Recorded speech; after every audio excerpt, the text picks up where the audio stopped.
करना था। वह अभय के ऊपर लेटती है और करवट बदलकर अभय के चेहरे की तरफ आ जाती है। अभय ने अपने दोनों हाथ बांध रखे थे और अपनी आंखें बंद कर रखी थी और पर उसे महसूस हो रहा था कि सांची क्या कर रही है। सांची अपने हाथों से अभय के हाथ खोलती है और उसे कसके गले लगा लेती है और उसके हाथ अपने ऊपर कर देती है। अभय भी ये बात बखूबी समझ रहा था कि सांची उसका मूड ठीक करने के लिए ही ये सब कर रही है, पर उसे सुकून था क्योंकि थोड़ी देर पहले तक सांची बात तक नहीं कर रही थी। अचानक अभय को अपने होंठों पर सांची के नर्म होंठ महसूस हुए। अभय ने झटके से अपनी आंखें खोल दी। सांची उसे बड़े प्यार से किस कर रही थी।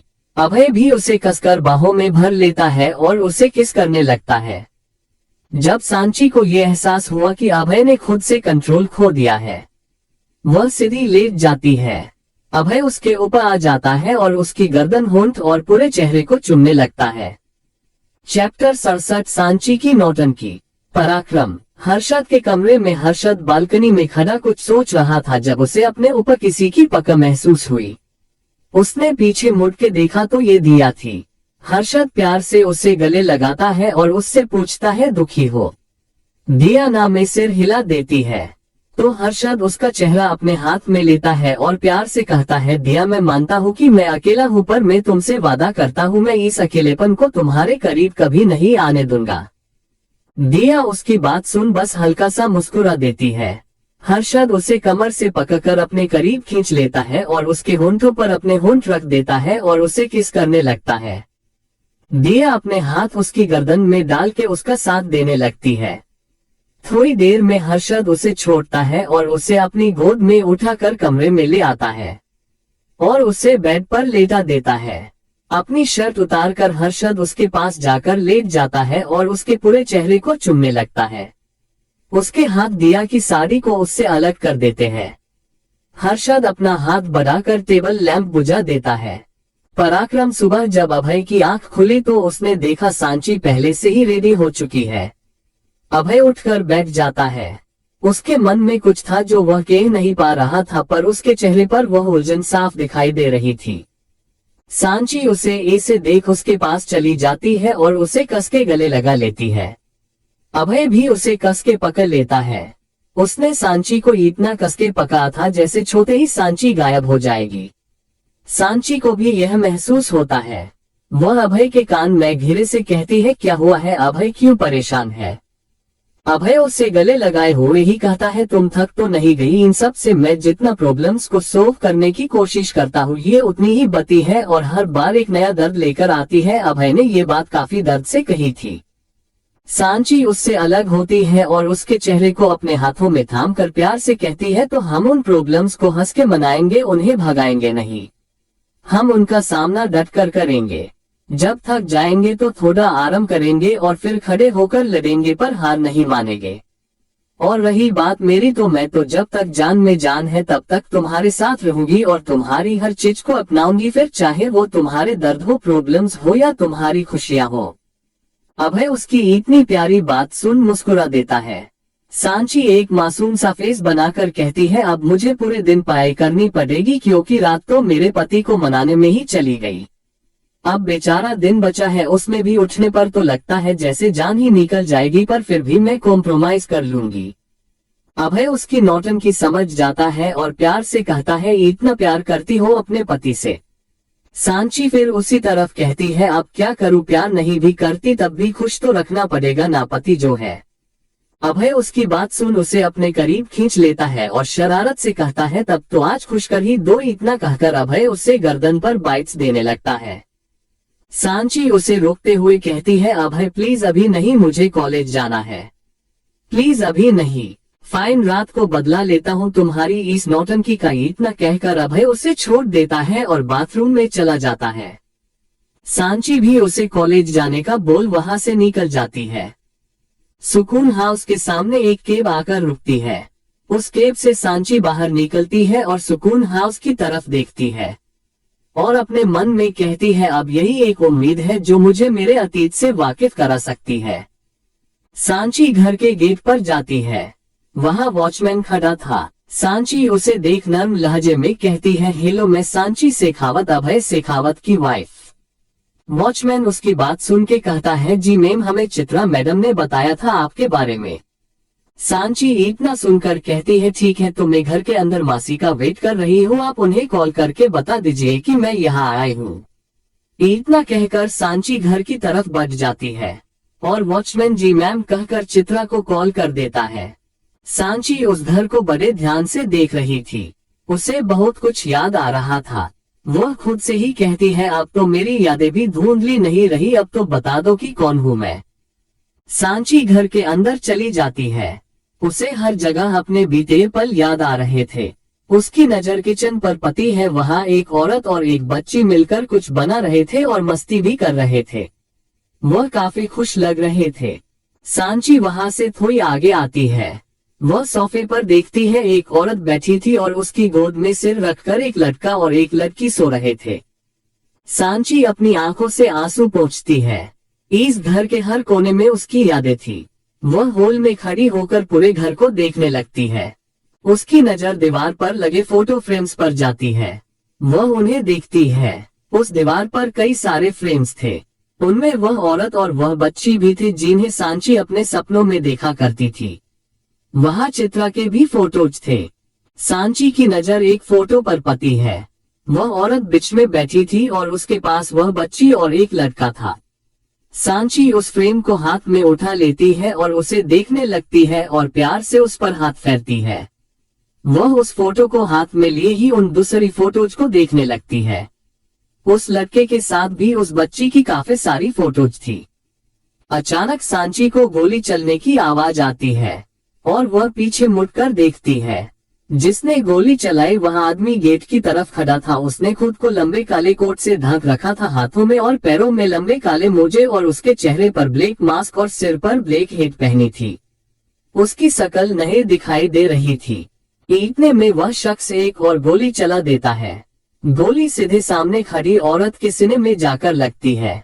ये देख ऊपर से एक लड़की भाग कर आती है, पर अचानक उसका पैर फिसल जाता है और वह सीढ़ियों से नीचे गिरती है। उसके सिर से काफी खून बहने लगता है। सामने खड़ा शख्स तीसरी गोली चलाता है और वह औरत वही दम तोड़ देती है। सांची जोर से चिल्लाती है, माँ। अचानक सांची के हाथ से वह फ्रेम टूटकर गिर जाता है और सांची वही बेहोश हो जाती है। चैप्टर 68 में ही शादी कर लूंगा। सुकून हाउस। सांची को जब होश आया तो वह कमरे में बेड पर थी। वह जल्दी से उठकर बैठ जाती है और कसकर अपने सिर को पकड़ लेती है। उसे एक एक कर सब कुछ याद आ रहा था, या यूं कहूं कि उसकी याददाश्त आ गई थी। अब उसे सब कुछ पता था कि उन तस्वीरों में कौन कौन थे। फोटोज में वह औरत उसकी माँ थी, वह बच्ची वह खुद थी और वो लड़का वह और कोई नहीं बल्कि अभय था। सांची उठती है और भागकर नीचे आती है। जब वह नीचे आती है तो देखती है कि मासी और अभय दोनों वही थे। सांची भागकर उनके पास जाती है। उसे देख चित्रा उसे गले लगा लेती है। सांची उनसे अलग होती है। वह अभय के पास जाने लगती है कि अभय वहां से जाने लगता है। सांची जल्दी से जाकर उसका हाथ पकड़ लेती है और कहती है, अभय, आज तुम ऐसे ही नहीं जा सकते। आज तुम्हें मुझे सच बताना ही होगा। मैं जानती हूँ कि तुम्हें पता है मेरी माँ को किसने मारा है। आखिर वह तुम्हारी भी बुआ थी। अभय, मैं जानना चाहती हूँ कि जब मेरी सच्चाई कुछ और ही थी तो बाबा ने मुझसे झूठ क्यों बोला। अभय उसकी बातें सुन रहा था। वह सांची से अपना हाथ झटकता है और गुस्से से कहता है, क्या बताओ तुम्हें? हाँ, क्या बताओ? क्या जानना चाहती हो? ये कि तुम्हारी माँ को किसने मारा? ठीक है, सुनना है ना तुम्हें तो सुनो। तुम्हारी माँ को तुम्हारे ही बाप ने मारा है। अधिराज सिंह ने मारा है तुम्हारी माँ को, अधिराज सिंह ने। अभय काफी गुस्से में लग रहा था और सांची वह तो जैसे शौक में थी, उसकी आंखों से आंसू बह रहे थे। अभय फिर कहता है, प्यार करती थी वह उससे, सबसे लड़के उससे शादी की थी उन्होंने, पर क्या हुआ? क्या मिला उन्हें? अपने प्यार के बदले मार दिया उस खुदगर्ज इंसान ने उन्हें। अभय थोड़ा शांत होता है और सोफे पर बैठते हैं और अपना हाथ सिर पर रखकर कहता है, अधिराज और पापा दोनों दोस्त हुआ करते थे। उसका शुरू से हमारे घर आना जाना लगा रहता था। अधिराज शादीशुदा था, पर लड़की से बातें करना, उनके साथ फ्लर्ट करना, ये उसकी पुरानी आदत थी। फ्लैशबैक। एक दिन उसका और उसकी बीवी का झगड़ा हो गया और वह अपनी 3 साल की बेटी को लेकर चली गई, हमेशा हमेशा के लिए। अधिराज बहुत दुखी रहने लगा था। वह हमारे घर आता। स्वाति बुआ उस वक्त जवान थी। उन्हें हमेशा से अधिराज से हमदर्दी थी। वह रोज हमारे घर आता और इस बीच अधिराज और बुआ एक दूसरे को चाहने लगे। जब घर में ये बात पता चली तो कोई नहीं चाहता था कि अधिराज के साथ स्वाति बुआ की शादी हो, पर स्वाति बुआ अधिराज के प्यार में पागल थी। उन्होंने उसके लिए पूरे परिवार को छोड़ दिया और उससे शादी कर ली। जब वह लोग शादी करके वापस आए तो दादाजी ने उन्हें घर से निकाल दिया। राइटर चित्रा और स्वाति दोनों एक ही कॉलेज में पढ़ती थी और दोनों बेस्ट फ्रेंड भी थी। इसलिए जब अधिराज और स्वाति अलग शिफ्ट हुए तो चित्रा ने उनकी बहुत मदद की थी। अभय उस वक्त छोटा था पर वह अपनी माँ से ज्यादा स्वाति और चित्रा के पास रहता था। पर स्वाति के घर छोड़ने के बाद वह ज्यादातर चित्रा के पास ही रहता था। चित्रा और स्वाति दोनों ने डॉक्टर की पढ़ाई की थी पर स्वाति ने आगे अपना करियर नहीं बनाया और चित्रा वह तो एक अच्छी डॉक्टर है। स्वाति ने अपने घर का नाम सुकून हाउस रखा था क्योंकि वह अपनी और अपने परिवार की जिंदगी में सुकून चाहती थी और चित्रा उसके सामने वाले घर में ही रहती थी। दोपहर का वक्त एक बच्चा लगभग 9 साल का भागते हुए घर के अंदर आता है। चित्रा और स्वाति दोनों सोफे पर बैठी थी। स्वाति 9 महीने से प्रेग्नेंट थी। चित्रा उस बच्चे को भागता हुआ देखकर कहती है, दीप तुम इतनी जल्दी कैसे आए? तुम्हारा स्कूल तो 2 बजे फिनिश होता है ना और अभी तो सिर्फ 1 बजे ही बज रहा है। अभय उनकी गोद में बैठते हुए कहता है, मैम ने कहा कि बारिश होने वाली है तो सबको घर भेज दिया। स्वाति कहती है, हाँ मौसम तो बहुत खराब है, लगता है तूफानी बारिश है। अभय जल्दी से उनके पास जाता है और कहता है, बुआ आज मैम ने हमें बताया कि सांची का मतलब क्या होता है। स्वाति उसके गाल को छूते हुए कहती है, अच्छा तो बताओ सांची का मतलब क्या होता है। अभय खुश होते हुए कहता है, सांची का मतलब जोड़ना होता है। देखना जब बेबी गर्ल होगी ना तो हम उसका नाम सांची ही रखेंगे। स्वाति कहती है, अच्छा और आपको कैसे पता कि वह बेबी गर्ल ही होगी, वही भी तो हो सकता है ना। अभय झटके से उससे दूर होता है और कहता है, नहीं बेबी गर्ल ही होगी और वो सिर्फ मेरी होगी। चित्रा उसके ऐसे बोलने पर कहती है, तू तो ऐसे बोल रहा है जैसे हमेशा उसे अपने पास ही रखेगा। अभय फिर से कहता है, हाँ मैं उसे हमेशा अपने पास रखूंगा और उसे कभी कहीं नहीं जाने दूंगा। चित्रा उसे चिढ़ाते हुए कहती है, अच्छा जब उसकी शादी होगी तब तो वह जाएगी ना अपने पति के साथ, तब क्या करेगा? तो मैं ही उससे शादी कर लूंगा। वह तुनक कर कहता है। फिर स्वाति के पास जाकर कहता है ना बुआ मैं उससे शादी कर लूंगा तो वह मुझसे कभी दूर नहीं जाएगी, है ना? स्वाति प्यार से उसके सिर को चूम कर कहती है, हाँ मेरे बच्चे वो तुझसे कभी दूर नहीं जाएगी पर तुम्हें उसका ख्याल रखना होगा, रखोगे ना उसका ख्याल? हाँ बुआ मैं हमेशा उसका ख्याल रखूंगा, प्रोमिस। अभी अभय ने इतना कहता ही था कि स्वाति अपने पेट पर हाथ रखकर कहती है, चित्रा हमें लगता है वक्त हो गया है, हमें हॉस्पिटल जाना चाहिए। उसकी बात सुन चित्रा जल्दी से उसे संभाल कर खड़ा करती है और धीरे धीरे ले जाकर गाड़ी में बिठाती है और अभय को भी गाड़ी में बिठाती है। तीनों हॉस्पिटल पहुंचते हैं। अभय कमरे के बाहर बैठा था। इतने में चित्रा अपनी गोद में सफेद कपड़े में लिपटे बच्चे को लेकर आती है। अभय उसे देख खड़ा हो जाता है। चित्रा नीचे झुककर उस बच्ची का मुंह अभय को दिखाते हुए कहती है, बेबी गर्ल। अभय उसकी बात सुन धीरे से बुदबुदाता है, सांची। चित्रा उसकी बात सुन लेती है और प्यार से कहती है, हम सांची, तुम्हारी सांची। अभय उसे गोद में लेने के लिए आगे बढ़ता है पर चित्रा उसे मना कर देती है क्योंकि शायद अभय अभी सांची को नहीं संभाल पाता। वो उस बच्ची को ले जाकर स्वाति के पास लेटा देती है। चैप्टर 69 टैटू और रुद्राक्ष माला। 1 महीना बीत चुका था। अधिराज किसी मिशन पर थे और अब लौटे थे। जैसे ही वह अपनी बेटी को देखने के लिए कमरे के अंदर गए उन्होंने देखा कि बेड पर अभय और छोटी सी सांची दोनों सो रहे हैं। अभय का एक हाथ सांची के ऊपर था पर सांची रो नहीं रही थी, वह आराम से सोई हुई थी। पीछे से कमरे में चित्रा और स्वाति आते हैं। अधिराज उनकी तरफ देखकर कहता है, हमारी बच्ची को तो अभी से बॉडीगार्ड मिल गया। चित्रा उनकी बात सुनकर कहती है, बॉडीगार्ड? हाँ शादी की बात कर रहा है वो। अधिराज उसकी बात सुनकर कहते हैं, शादी पर ये दोनों तो भाई बहन हुए ना। चित्रा उनकी बात को नकारते हुए कहती है, कैसे हुए भाई बहन भला? अधिराज दोनों बच्चों की तरफ इशारा करते हुए कहते हैं, क्या इसका बाप और उसकी माँ भाई बहन नहीं है? नहीं, वो भाई बहन नहीं है, चित्रा स्पष्ट शब्दों में कहती है। कैसे? अधिराज चौंकते हुए कहता है। तो चित्रा फिर कहती है, जैसे अभी हर्षद रहता है वैसे ही स्वाति उस परिवार में रही है। उन्होंने इसे प्यार दिया, अपना नाम दिया, पर वो उस घर की बेटी नहीं है। अधिराज अफसोस के साथ कहते हैं, ओह तब ठीक है, पर मेरी बेटी का नसीब तो देखो, अभी वह सिर्फ 1 महीने की है और उसके लिए रिश्ते भी आने लगे। उनकी बात सुन सब हंसने लगते हैं। ऐसे ही हंसी खुशी वक्त बीत रहा था। 12 साल बाद एक बच्ची 12 साल की हंसते हुए अंदर आती है और उसके पीछे ये अभय था, जिसका मुंह लटका हुआ था। स्वाति उन दोनों को देखकर कहती है, क्या हुआ है सांची, तुम मुस्कुरा रही हो और इसकी शकल में 12 बजे है, ऐसा क्यों, क्या किया है तुमने? सांची सोफे पर जाकर बैठती है और शरारती अंदाज में कहती है, मैंने कुछ नहीं किया है। मैंने तो कहा था कि मैं बनवाऊंगी, पर ये माने ही नहीं और कहने लगे कि यह बनवाएंगे, तो मैंने भी नहीं रोका। स्वाति उसकी बात सुन कंफ्यूज हो जाती है। वह कुछ बोलने को हुई कि अभय ने कहा, झूठ, एकदम झूठ, आपकी बेटी 1 नंबर की झूठी है। जब मैंने इससे कहा कि इसमें दर्द होगा मत करवाओ, तो ये जिद लेकर बैठ गई कि या तो मैं बनवाऊं या ये बनवाएगी, और ना चाहते हुए भी मुझे बनवाना पड़ा। स्वाति उन दोनों की बात सुनकर परेशान सी कहती है, पहले तो तुम दोनों मुझे ये बताओ कि क्या बनवाया है तुमने और क्या बनवाना था। उनकी बात सुन अभय सोफे पर जाकर बैठता है और अपनी टी शर्ट निकालता है। उसे देख स्वाति हैरान रह जाती है और कहती है, इसमें तो सच में बहुत दर्द होता है, तुमने ये क्यों बनवाया? अभय उन्हें ऐसे परेशान देखकर कहता है, अगर मैं नहीं बनवाता तो आपकी जिद्दी बेटी बनवा लेती, और दर्द तो कुछ दिनों तक ही रहता है, फिर तो एहसास भी नहीं होता। स्वाति हल्के से उसके सीने को छूकर कहती है, इसे दर्द ना हो इसलिए तुमने खुद को दर्द दे दिया।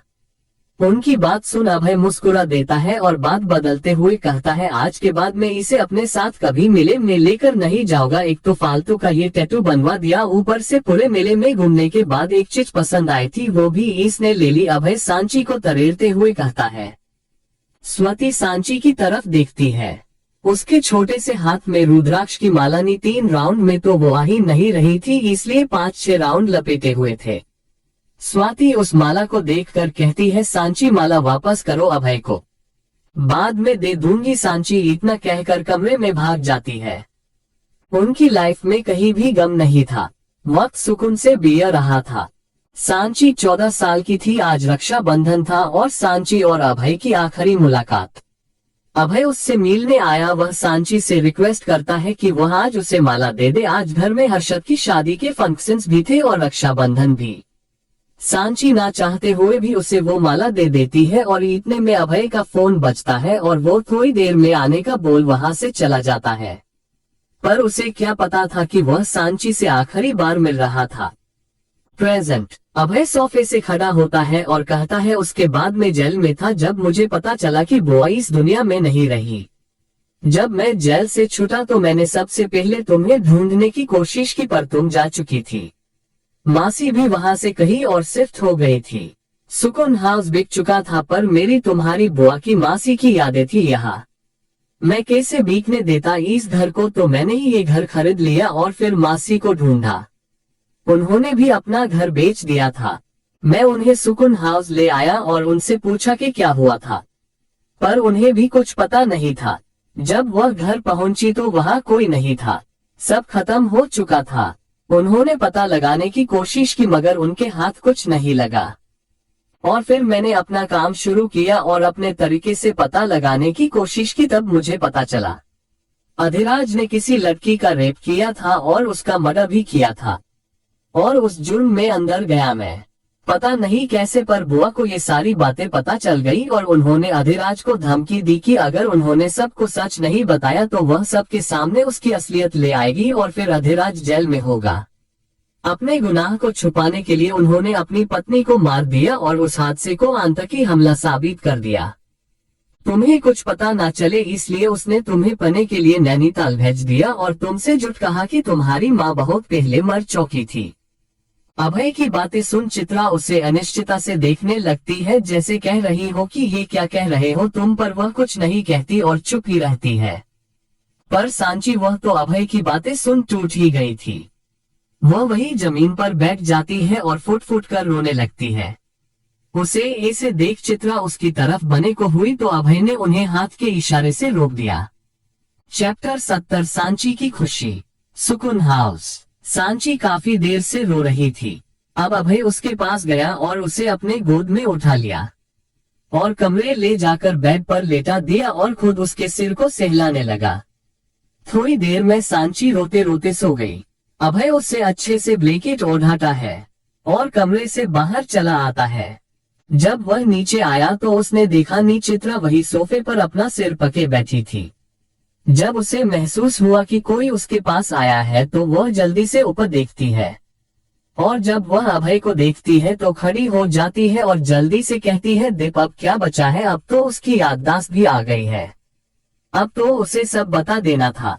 अभय बिना किसी भाव के कहता है, सब क्या? चित्रा सख्त लहजे में कहती है, दीप तुम अच्छे से जानते हो कि मेरा सबसे क्या मतलब है। अभय उसी लहजे में कहता है, अगर आप सारा की बात कर रही है तो मैं आपको बता दूं, ना आज सांची को उसका सच पता चलेगा और ना आगे कभी। पर चित्रा कुछ कहने को हुई कि अभय ने उन्हें बीच में ही रोकते हुए कहा, पर वह कुछ नहीं, वह दोनों ही एक दूसरे को नहीं जानती और सारा तो सांची के नाम से ही नफरत करती है। वह ढूंढ रही है अपने पिता की दूसरी बेटी को और मैं नहीं चाहता कि वह कभी भी सांची तक पहुंचे या सांची की सच्चाई उसे पता चले। चित्रा इससे आगे कुछ नहीं कहती। अभय उनसे थोड़ी देर में वापस आने का और सांची का ख्याल रखने का बोल वहां से चला जाता है। चित्रा सांची के रूम में चली जाती है और देखती है तो वह अब भी सोई हुई थी। चित्रा उसके सिर पर प्यार से हाथ फेरती है और कहती है, तुम बहुत प्यारी हो और अभय की जान हो, जो होता है अच्छे के लिए ही होता है। अब देखो ना, अगर वह हादसा नहीं हुआ होता और अभय तुमसे अलग नहीं हुआ होता तो वह तुमसे कभी शादी नहीं करता। तुम्हारी उम्र तक तो वह 2 बच्चों का बाप होता, पर देखो उसने आशिक खो दी को वह किसी को अपनी जिंदगी में आने देगा, तब उसे तुम मिली और भला वह अपनी सांची को कैसे खुद से दूर कर सकता था। चित्रा उसके माथे को चूम लेती है और वहां से चली जाती है।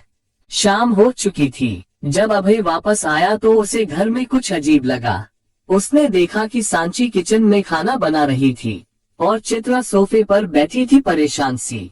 जब उनकी नजर अभय पर पड़ी तो वह उसके पास जाकर धीरे से कहती है, दीप ये तुम्हारी बीवी को क्या हुआ है? जब सो रही थी तब रो रही थी, अब जब उठी है तो मुस्कुरा रही है, खुश हो रही है। अभय सांची तरफ देखते हुए कहता है, मुझे क्या पता डॉक्टर आप है और पूछ मुझसे रही है, आप बताइए। चित्रा चिढ़ते हुए कहती है, बीवी तुम्हारी है दीप, तो तुम बताओ। अभय कुछ कहता उससे पहले सांची उनके पास आ जाती है और उन दोनों को देखकर कहती है, अच्छा है अब घर के सारे सदस्य हैं, आप दोनों जल्दी से फ्रेश हो जाइए, साथ में खाना खाते हैं। और आज तो मैंने छोले भटूरे, जीरा राइस, दाल तड़का और खीर बनाए हैं, तो आप जल्दी कीजिए। इतना कहकर सांची जैसे ही जाने लगती है कि अभय उसका हाथ पकड़ लेता है। सांची मुड़कर अभय को नहीं देखती, वह बस ऐसे ही खड़ी रहती है। अभय सांची की तरफ देखते हुए चित्रा से कहता है, मासी आप यहाँ से थोड़ी देर के लिए जा सकती है। उसकी बात सुन सांची की धकने एक बार फिर बढ़ गई थी। मैं फ्रेश होकर आती हूँ, इतना कहकर चित्रा वहां से चली जाती है। अभय झटके से सांची को अपनी तरफ करता है। सांची जाकर उसके सीने से टकराती है। अभय उसकी आंखों में देखते हुए कहता है, तुम्हें लगता है तुम्हारा नाटक देखकर सब तुम्हें ठीक समझेंगे, तो तुम गलत हो मासी, तुम्हें एक एलियन से कम नहीं समझ रही थी। नाटक? कैसा नाटक? सांची अनजान बनते हुए कहती है, बेवकूफ नजर आ रहा हूँ तुम्हें मैं, जो तुम्हारा ये नाटक मेरी समझ में नहीं आएगा। ये जो खुश होने का नाटक कर रही हूँ ये सब, पर मैं नाटक नहीं कर रही अभय, मैं खुश हूँ। इतना कहकर सांची वहां से जाने लगती है। अभय इस बार दुगनी ताकत लगाकर उसे अपनी तरफ खींचता है और इस बार उसके हाथ सांची की कमर पर कसे हुए थे। अभय उसके चेहरे के बहुत करीब अपना चेहरा ले जाकर उसकी आंखों में देखते हुए कहता है, रियली तो बताओ किस बात की खुशी हो रही है तुम्हें? मैं भी तो जानू रोते रोते हंसने की वजह। सांची भी उसी तरह जवाब देती है, पहली खुशी मैं हमेशा सोचती थी कि मेरी माँ को मैंने देखा तक नहीं, उसका प्यार महसूस तक नहीं किया, पर अब मैं जानती हूँ कि मैंने उनके साथ अपनी जिंदगी के 14 साल बिताए हैं। क्या ये बात मेरे लिए खुशी की नहीं है? दूसरी बात, जिसे बचपन से जाना या कहो कि जिससे शादी की, वह मेरे बचपन का प्यार है, तो क्या ये बात मेरे लिए खुशी की नहीं है? मैं अपने घर में 6 साल बाद वापस आई हूँ अपनी माँ की यादों के पास अपने परिवार के साथ, तो क्या ये बात मेरे लिए खुशी की नहीं है। उसकी बात सुन अभय अब प्यार से उसके चेहरे को निहारने लगता है। चैप्टर 71 प्यार करो मुझे। सुकून हाउस। सांची अभय के गाल को छूकर कहती है, मैं खुश हूँ, आप चिंता मत करो और जल्दी से जाओ और हाथ मुंह धोकर आओ वरना मेरा सारा खाना ठंडा हो जाएगा। सांची की बात सुन अभय उसके गाल पर किस करता है और उसे छोड़ के सीढ़ियों की तरफ बढ़ता है। सांची भी वापस किचन की तरफ बढ़ती है कि अभय पलटकर उसे आवाज देता है। सांची उसकी तरफ देखती है तो अभय कहता है, कभी ऐसे काम मत करना जिससे मुझे तकलीफ हो। उसकी बात सुन सांची मुस्कुराती है और अपनी आंखें बंद करके कहती है, प्रॉमिस। वह अभय की तरफ देखती है। अभय उससे पूछता है, तुम्हें कुछ पूछना है। सांची ना में सिर हिलाती है और कुछ सोचने लगती है। अभय उसके ऐसे भाव देखकर कहता है, कमरे में आकर पूछ लेना। इतना कहकर अभय वहां से अपने कमरे में चला जाता है। सांची बस उसे जाता देखती है, फिर वह भी किचन में चली जाती है। कुछ देर बाद जब अभय फ्रेश होकर आया तो सांची और चित्रा दोनों डिनर कर रही थी और साथ ही साथ हंस भी रही थी, पर अभय को देखते ही दोनों चुप हो जाती है।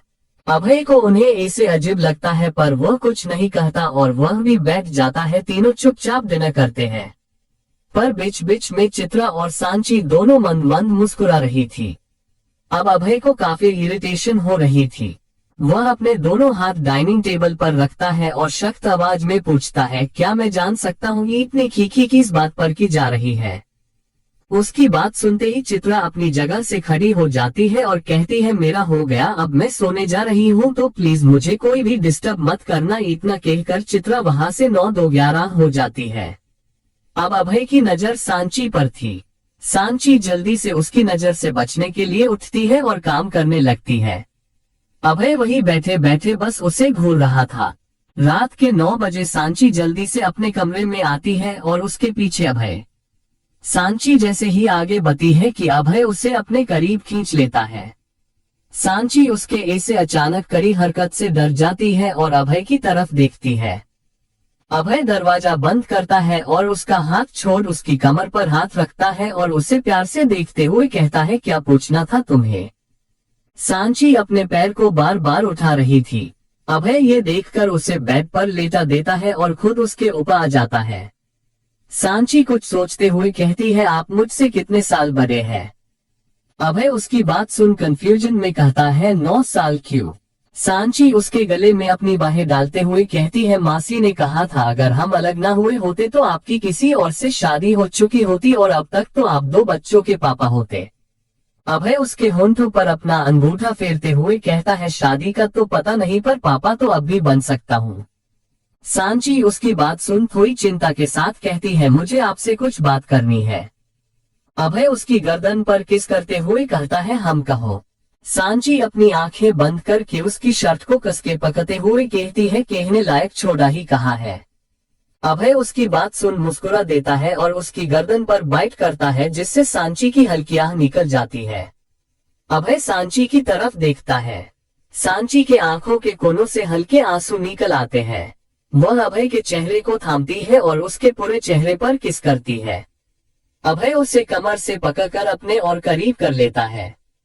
सांची अपना हाथ बढ़ाकर साइड टेबल से टेबल लैंप को बंद कर देती है।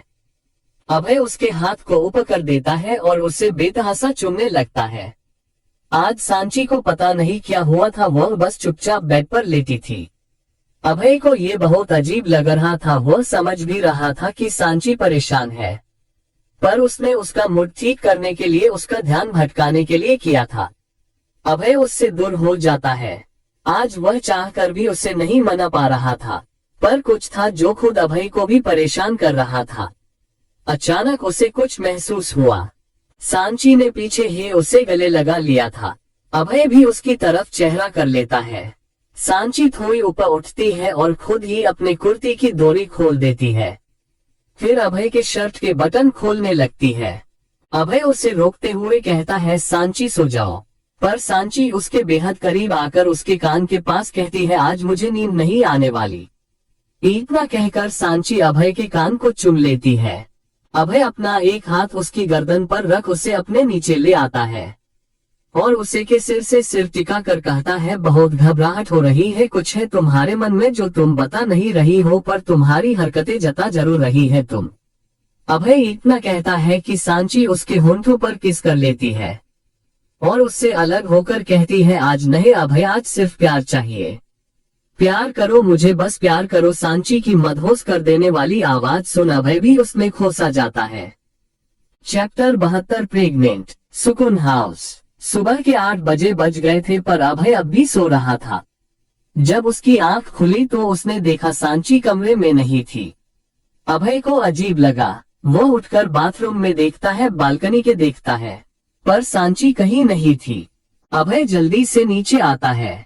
कल रात के सांची के बिहेवियर की वजह से उसे सांची की और ज्यादा फिक्र हो रही थी। पर जब वह नीचे आया तो देखा चित्रा और सांची दोनों डाइनिंग टेबल पर बैठी बातें कर रही थी। उन्हें देख अभय को सुकून मिलता है। अभय थोड़ी देर वही खड़े होकर उन्हें देखता है, फिर कमरे में चला जाता है। जब वह कमरे में आया तब उसका फोन रिंग कर रहा था। अभय ने फोन देखा, सूरज नाम फ्लैश हो रहा था। अभय कॉल उठाता है और कहता है, बोलो। सामने से आवाज आती है, सर आज तो हमें उसे पकड़ना ही होगा, अब उसके भागने का वक्त खत्म करते हैं सर। अभय बस हम कहता है तो सामने से फिर आवाज आती है, तो आप आइए तब तक हम देखते हैं। अभय ओके कहता है और कॉल कट करके बाथरूम में चला जाता है। कुछ देर बाद वह वापस आता है और तैयार होकर नीचे जाता है तो देखता है कि चित्रा और सांची बस निकल ही रहे हैं। तो अभय उनसे कहता है कि वह उन दोनों को छोड़ देगा, पर चित्रा उसे नाश्ता करने को कहती है तो अभय उन्हें मना कर देता है और तीनों निकल जाते हैं। कुछ देर बाद अभय उन्हें कॉलेज छोड़ता है और खुद पुलिस स्टेशन के लिए निकल जाता है। कॉलेज में चित्रा स्टाफ रूम में चली जाती है। उसके जाने के बाद सांची के चेहरे के भाव बदल जाते हैं। वह एक बार उस तरफ देखती है जहां चित्रा गई थी, फिर खुद सीढ़ियों से ऊपर की ओर चल पड़ती है। सोनम उसी वक्त कॉलेज में एंटर करती है और सांची को ऊपर जाता देखती है और सोचती है क्लास तो नीचे है, ये ऊपर कहाँ जा रही है। सोनम सांची को आवाज देती है पर वह कोई जवाब नहीं देती, तो सोनम उसके पीछे जाती है। सोनम सांची के पीछे टेरेस तक आ जाती है, पर जब वह वहां का नजारा देखती है तो शौक रह जाती है और जोर से चिल्लाती है, सांची। इधर जेल में एक आदमी बैठा था, तभी हवलदार आकर उसके सेल का दरवाजा खोलता है और अभय अंदर आता है।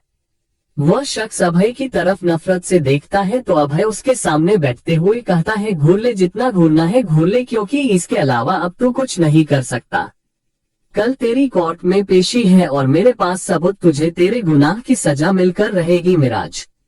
उसकी बात सुन मिराज एक शैतानी हंसी हंसते हुए कहता है, कुछ नहीं बिगाड़ सकता तू मेरा, कुछ भी नहीं मिराज, खुराना हूँ मैं।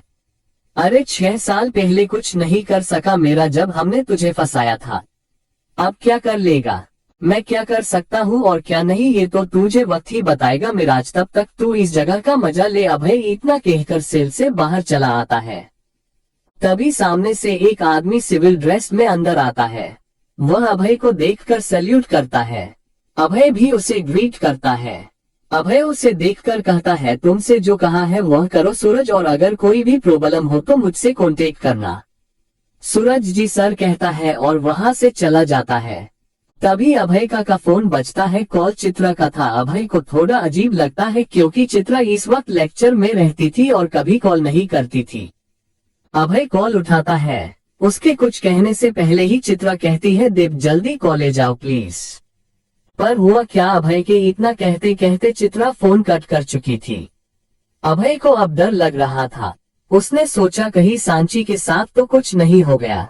वह जल्दी से गाड़ी में बैठता है और हॉस्पिटल के लिए निकलता है।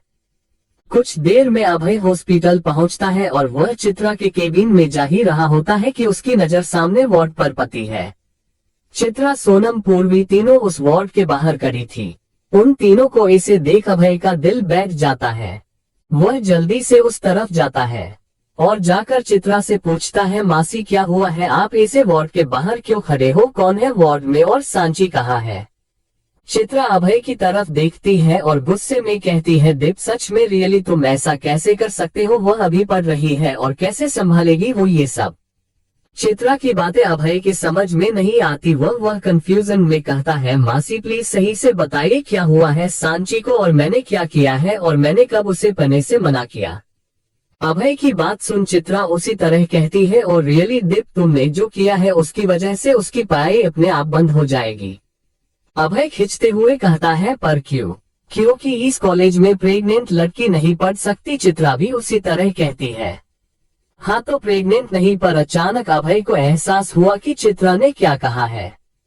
अभय उसकी तरफ हैरानी से देखते हुए कहता है, प्रेग्नेंट? क्रमशः चैप्टर 73 मैं माँ बनने वाली हूँ, हेल्थ एंड केयर हॉस्पिटल। क्योंकि इस हॉस्पिटल में प्रेग्नेंट लड़की नहीं पढ़ सकती। चित्रा अभय से जैसे ही ये कहती है, अभय हैरानी से उन्हें देखता है और कहता है, प्रेग्नेंट? चित्रा गुस्से से कहती है, हाँ दीप प्रेग्नेंट। सांची 2 हफ्तों से प्रेग्नेंट है। तुम्हें क्या एक बार भी नहीं लगा दीप कि जिस लड़की से तुम प्यार करते हो, जो तुम्हारी बीवी है, वो महज 20 साल की है। अरे अभी तक तो उसकी पढ़ाई भी कंप्लीट नहीं हुई है और वो प्रेग्नेंट है। कैसे संभालेगी वो इन सब हालातों को? पढ़ाई करेगी या बच्चा पैदा करेगी? अभय दरवाजे की तरफ बढ़ता है और ग्लास से ही अंदर बेड पर लेटी सांची को देखता है। उसे समझ ही नहीं आ रहा था कि वह खुश हो या दुखी। एक तरफ वह खुश होना चाहता था क्योंकि सांची प्रेग्नेंट है और वह पापा बनने वाला है, पर दूसरी तरफ ये भी सच है कि ये सही वक्त नहीं है सांची के प्रेग्नेंट होने का। उसे खुद पर ही गुस्सा आ रहा था। चित्रा अभय के कंधे पर हाथ रखकर कहती है, देखो दीप मैं जानती हूँ तुम्हारे लिए ये फैसला करना मुश्किल है, पर मुझे लगता है कि सांची का अबॉर्शन करा देना चाहिए। उनकी बात सुन अभय हैरानी से उन्हें देखता है। क्या सच में वह अपने बच्चे को मार दे? अभी तो उसे पता चला कि वह पापा बनने वाला है और अभी ही वह ये खुशी खत्म कर दे। चित्रा मायूसी से कहती है, ये बात तुम भी अच्छे से जानते हो कि अगर तुम्हारा बच्चा इस दुनिया में आया तो सांची अपना सपना कभी पूरा नहीं कर पाएगी। अभय के चेहरे के भाव सख्त हो चुके थे। वह चित्रा को बिना कोई जवाब दिए वार्ड के अंदर चला जाता है। चित्रा भी उसके पीछे अंदर जाती है। अभय धीमे कदमों से जाकर सांची के पास बैठता है। जब सांची को अपने पास कुछ महसूस हुआ, वह उठकर बैठ गई। जब उसने अभय को देखा तो राहत की सांस ली। अभय बस उसके चेहरे को देख रहा था। वह प्यार से सांची के माथे को चूमता है और उसे गले लगा लेता है। अभय उससे गले लगाए हुए ही नर्म लहजे में कहता है, मुझे कोई फर्क नहीं पड़ता कि कौन क्या चाहता है और क्या नहीं। जो तुम चाहती हो वही होगा, फिर चाहे वही इस बच्चे को जन्म देना हो या अबॉर्शन कराना हो। उसी बात सुन सांची उससे अलग होती है और हैरानी से अभय को देखती है। सांची को कुछ समझ नहीं आया कि अभय के कहने का मतलब क्या था। वह हैरानी से मासी की तरफ देखती है तो मासी उससे मुंह मोड़ लेती है। सांची अभय की तरफ देखती है।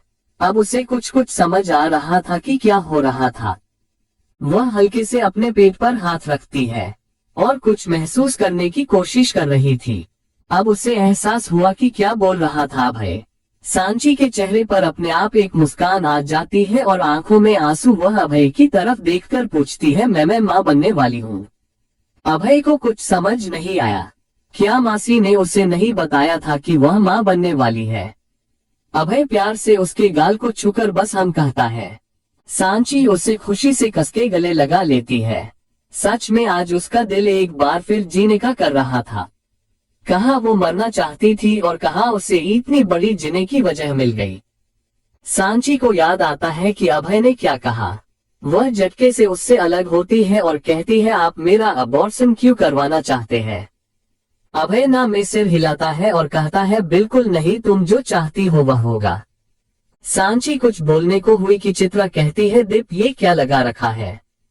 तुम जो चाहोगी वह होगा। अरे सांची तो खुद अभी बच्ची है, ये फैसला तुम्हें ही लेना होगा और सही फैसला यही है दीप कि अभी तुम कोई बच्चा ना करो। आगे तुम दोनों को बहुत मौके मिलेंगे, पर फिलहाल। चित्रा ये सब बोल ही रही थी कि बीच में ही सांची कहती है, ये क्या बोल रही है आप मासी? बच्चा मेरी कोख में है, मेरे ही अंदर 9 महीने रह के पलेगा, मैं ही उसे जन्म दूंगी, तो इसे इस दुनिया में लाना है कि नहीं? ये फैसला मैं क्यों नहीं ले सकती? बच्चा मेरा, कोख मेरी, तो फैसला कोई और क्यों लेगा? और मैं भला इस बच्चे को क्यों मारूंगी? ये तो मेरी जीने की उम्मीद है और मैं तो इसे जन्म देना चाहती हूँ, फिर आप ऐसा कैसे कह सकती है? सांची इस वक्त बहुत गुस्से में थी। और वह गुस्से में चित्रा को ही घूर रही थी। चित्रा को भी सांची का ऐसे बात करना अच्छा नहीं लगता। वह अका से कहती है, ठीक है तुम्हारा बच्चा है, तुम दोनों इसके माँ बाप हो, मैं बीच में बोलने वाली कौन होती हूँ। इतना कहकर चित्रा कमरे से बाहर चली जाती है। सांची अब अपनी आंखें बंद करती है और सुकून की सांस लेती है। अभय अब भी उसे ही देख रहा था। सांची जब ये देखती है तो अभय का हाथ अपने हाथ में लेती है और उसे अपने पेट पर रखकर कहती है, अभी महसूस नहीं होंगी इसकी सांसें, पर ये मान लेना कि मेरा बच्चा है। ये बात ही मजबूत बना देती है। मुझे यकीन नहीं हो रहा है, मैं प्रेग्नेंट हूँ। अभय उसे कसके गले लगाता है और कहता है, मुझे भी। चैप्टर 74 सुसाइड करने गई थी। अभय का घर। सांची बेड पर सो रही थी।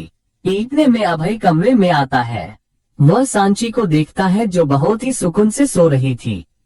अभय जाकर खिड़की से पर्दे हटा देता है, जिससे सुबह की धूप की किरणें सीधे सांची के चेहरे पर पड़ती है। वह अपने हाथ से अपना चेहरा कवर करती है कि अभय आकर उसे गोद में उठा लेता है।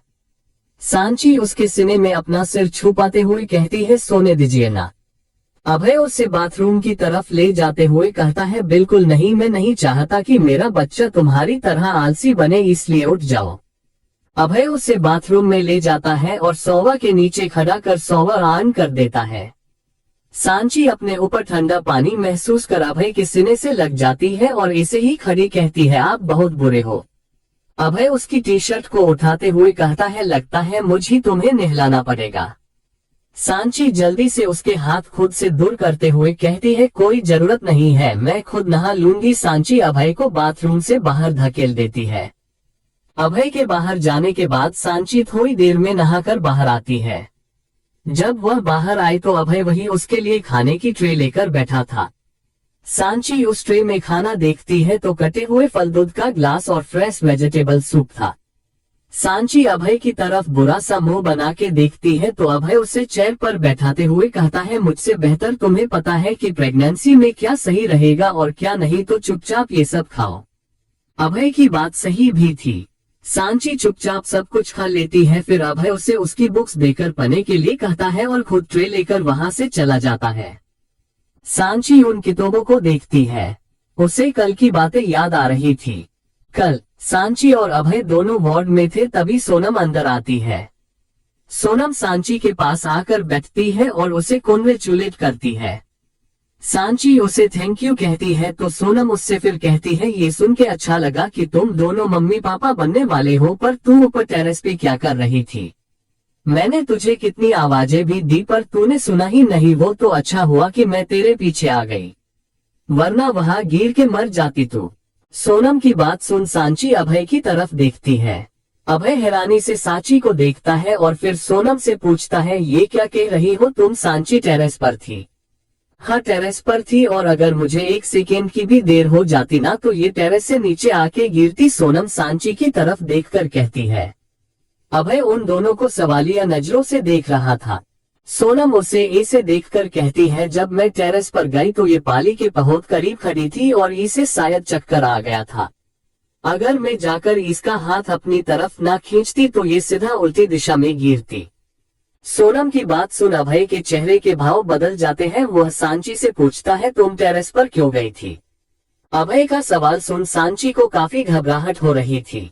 वह कोई जवाब नहीं देती तो अभय सख्त लहजे में फिर पूछता है, सांची जवाब दो, तुम टेरेस पर क्या कर रही थी?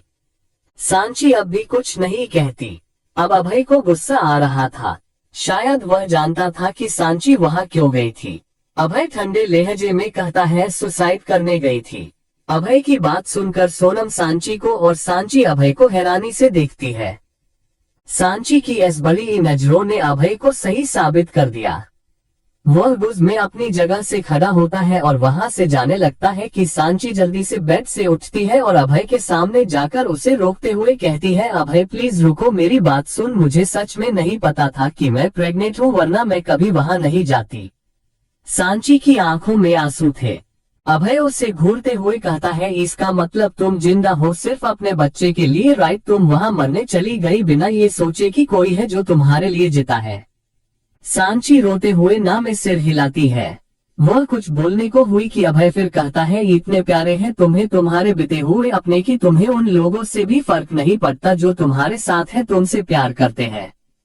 फाइन, अगर तुम्हें फिक्र नहीं है तो मैं क्यों खामखा अपनी फीलिंग्स का मजाक बनवाऊं। इस बच्चे के लिए जिंदा हो ना रहो, मैं चला अपनी अंधेरी दुनिया में, कम से कम वह अंधेरा कभी मेरा साथ तो नहीं छोड़ता। अभय की बातें सांची के दिल पर खंजर की तरह वार कर रही थी। वह वहां से जाने लगता है तो सांची उसे रोकने के लिए उसका हाथ पकड़ती है कि अभय उससे अपना हाथ छुड़ाकर जाने लगता है। अचानक अभय के दिए झटके की वजह से सांची को अपने पेट में भी वही झटका महसूस होता है और वह सीधे जमीन पर बैठ जाती है और अपना पेट पकड़ तड़पने लगती है। अभय उसकी आवाज सुन पीछे मुड़कर देखता है। वह घबरा जाता है और जल्दी से सांची को गोद में लेता है और उसे बेड पर लेटाता है। सोनम जल्दी से डॉक्टर को बुलाती है। डॉक्टर आकर सांची को चेक करती है और उसे एक इंजेक्शन दे देती है। फिर अभय से कहती है, फादर आप हैं? अभय हाँ में सिर हिलाता है तो वह डॉक्टर कहती है, बच्चा अभी बहुत छोटा और कमजोर है, आपको बहुत ध्यान रखना होगा। एक छोटा सा झटका भी भारी पड़ सकता है और इस समय में मिसकैरेज होने का भी बहुत खतरा रहता है। तो आप इन्हें प्रॉपर बेड रेस्ट करवाइए और इनका अच्छे से ख्याल रखिए और वक्त वक्त पर इनका चेकअप करने लाते रहिएगा। अभी मैंने इन्हें नींद का इंजेक्शन दिया है जिससे इन्हें थोड़ी देर में नींद आ जाएगी। मेडिसिन आप बाहर से ले लीजिए। डॉक्टर ये सब कहकर बाहर चली जाती है और कुछ ही देर में सांची की आंखें बंद। प्रेजेंट सांची की आंख अभय के पर्दे खोलने पर ही खुली। सांची अब भी यही सोच रही थी कि कल क्या हुआ जो अभय मान गया, वरना उसने जो किया उसके बाद अभय का इतने आसानी से मानने का तो सवाल ही नहीं उठता। चैप्टर 75 आप दादा दादी बनने वाले हो। अभय का घर। सांची अपनी ही सोच में डूबी थी जब अभय वापस कमरे में आया। उसके हाथ में एक पानी का ग्लास और मेडिसिन्स थी। वह सांची को मेडिसिन्स दे देता है। सांची भी बिना कोई सवाल किए उन्हें खा लेती है। अभय उसे पानी पिलाता है और फिर उसके हाथ से पानी का ग्लास लेकर साइड में रखता है। अभय का बिहेवियर एकदम नॉर्मल लग रहा था। सांची पूछती है, मासी कहाँ है? वो मुझसे नाराज है। अभय ग्लास लेकर कमरे से बाहर जाते हुए कहता है, वह अपने घर है और वह नाराज तुमसे नहीं मुझसे है, तो इतना सोचने की जरूरत नहीं है। वैसे भी माँ बाप अपने बच्चों से ज्यादा नाराज नहीं रह सकते। अभय इतना कहकर जाने लगता है कि उसे सांची की आवाज आती है। माँ बाप तो अपने बच्चों से ज्यादा देर नाराज नहीं रह सकते, पर बच्चे नाराजगी में सारी जिंदगी निकाल देती है। सांची की बात सुन अभय उसकी तरफ मुड़ता है।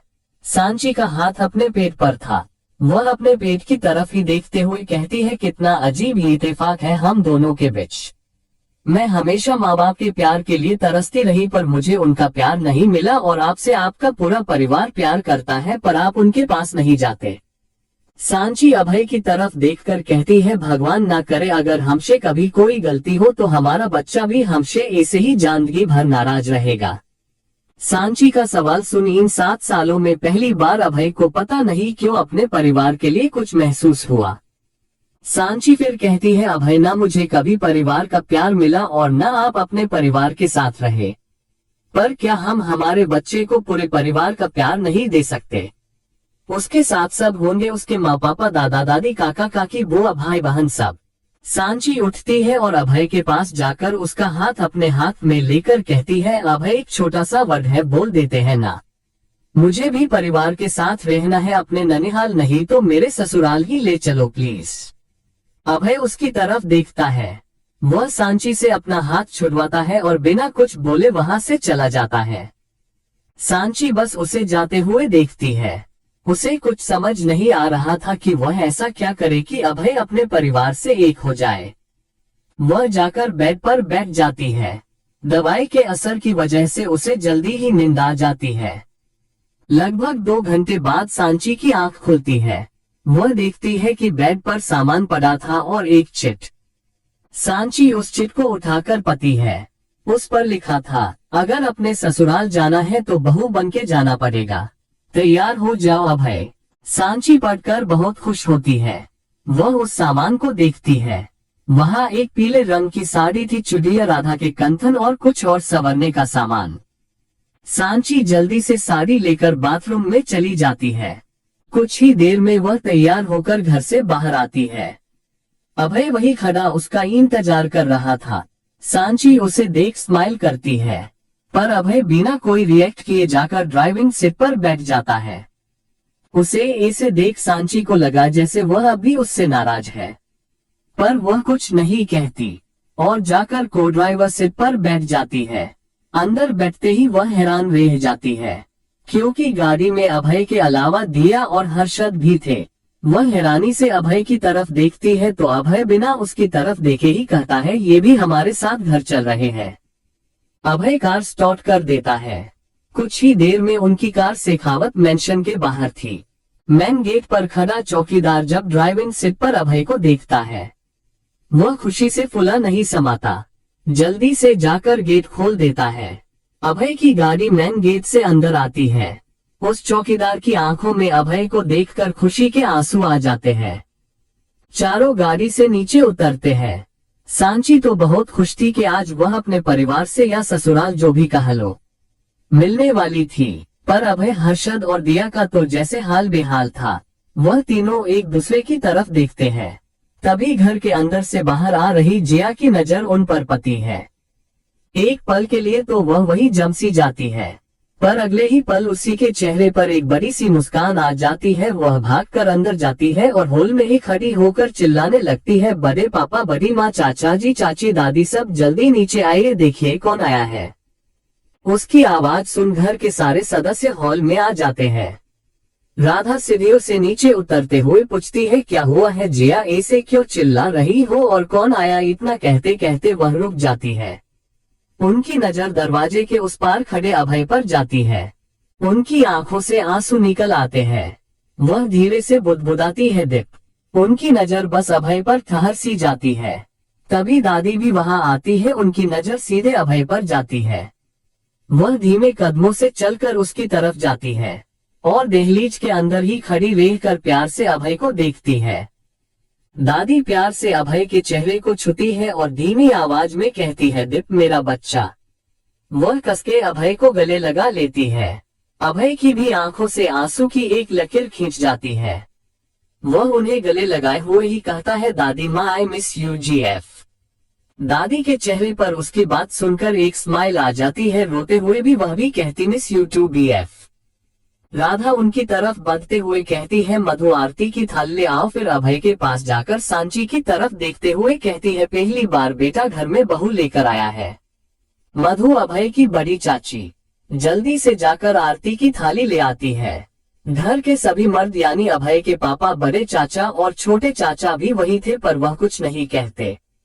वह अभय को घर वापस देखकर बहुत खुश थे, पर इन दिनों जो कुछ भी हुआ वह अभय से कुछ नहीं कहना चाहते थे। राधा पहले अभय और सांची की आरती उतारती है, फिर दिया और हर्षद की। वह हर्षद के गाल पर प्यार से हाथ रखकर कहती है, क्यों हर्ष, तुमने तो हमें ही सजा दे दी, हमसे दूर जाकर, ये तो नहीं कहा था तुमसे। उनकी बात सुनकर हर्षद उन्हें गले लगा के कहता है, मैं आपसे कभी दूर नहीं गया बड़ी माँ। राधा सबको अंदर लेकर आती है। अभय सबकी तरफ देखकर और सांची का हाथ पकड़कर एकदम से कहता है, सांची प्रेग्नेंट है और आप दादा दादी बनने वाले हो। अभय की बात सुन एक पल के लिए सब हैरान रह जाते हैं। चैप्टर 76 ये घर है। जैसे ही अभय ने ये कहा कि आप दादा दादी बनने वाले हैं, तो सब चौंक गए। क्या तुम पापा बनने वाले हो? दिया, जिया, प्रिया, काव्या और हर्षद सब ने अभय की तरफ बढ़ते हुए एक साथ कहा। उनके ऐसे एक साथ कहने की वजह से अभय एकदम से सोफे पर बैठ जाता है और उन सबको देखने लगता है। अभय एक रूड इंसान है। प्यार से बात करना, मस्ती करना, घर वालों के साथ समय बिताना, ये सब तो उसने बहुत पीछे छोड़ दिया था। उसने तो सांची की वजह से थोड़ा बहुत खुश रहना सीखा था। अभय को ये सब बहुत अजीब लग रहा था।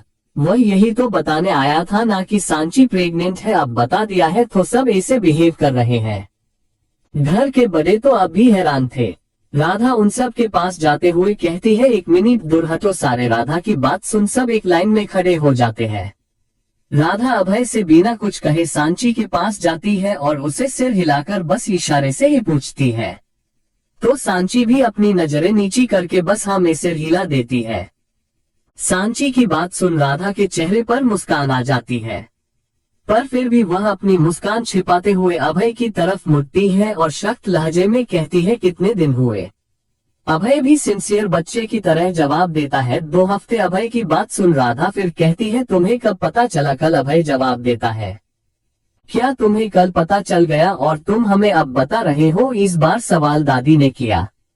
अभय उन सब के ऐसे सवाल सुन परेशान हो गया था। वह हड़बड़ाहट में कहता है, अरे मैंने क्या किया है। यही थी जिस सुसाइड करनी थी, कैसे बताता। अब हैरान रहने की बारी सांची की थी। अभय की बात सुन सब शौक में सांची को देखने लगते हैं, जिससे सांची हड़बड़ा जाती है। दादी उसके पास जाती है और प्यार से उसके गालों को छूकर कहती है, क्या हुआ है बच्ची, तुमने आत्महत्या करने की कोशिश क्यों की। उनकी बात सुन अभय कुछ बोलने को हुआ कि हर्षद बीच में बोलता है, सांची तुमने सुसाइड करने की कोशिश की, पर क्यों। अभय फिर कुछ बोलने को हुआ कि जिया ने कहा, अरे जिसका दिप भाई जैसा हस्बैंड होगा वो क्या ही करेगी बेचारी। उसकी बात सुन अभय हैरानी से उसे देखने लगता है।